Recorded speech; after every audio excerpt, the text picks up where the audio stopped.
खैराने एमआयडीसीमध्ये एक धक्कादायक घटना घडली आहे. येथे एका प्रियकराने आपल्या प्रेयसीची निर्गुणपणे हत्या केल्याची घटना घडली. मिळालेल्या माहितीनुसार खैराने येथील आशवी लॉजिंगमध्ये आरोपी शोएब शेख या तरुणाने आपली प्रेयसी ॲमी उर्फ अमित सिंगची हत्या केल्याचं सांगण्यात येत आहे.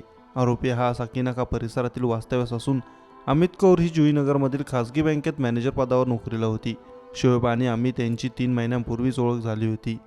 शोएब हा 24 वर्षांचा असून त्याची प्रेयसी अमित कौर त्याच्यापेक्षा 11 वर्षांनी मोठी आहे. अमित कौरचे घटस्फोट झाले असून तिला एक मुलगी देखील आहे. शोएबला अमित कौर हिच्या अन्य पुरुषांशी प्रेमसंबंध असल्याचा संशय होता. या संशयावरून अमित कौर हिच्या वाढदिवसाच्या दिवशी पार्टी झाल्यानंतर शोएबने अमित कौरची हत्या करण्याचा प्लॅन बनवला होता. त्यानुसार शोएबने अमित कौरची हत्या केली.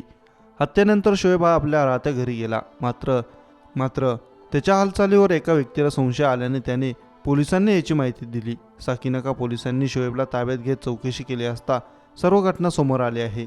या प्रकरणी साकीनाका पोलिसांनी तुर्भे पोलिसांशी संपर्क साधत घटनेची माहिती दिली. दरम्यान या प्रकरणी तुर्भे पोलीस सर्व बाजूंनी तपास करत आहे. तसेच हत्याचं नेमकं कारण काय आहे याचा शोध देखील पोलीस घेत आहेत.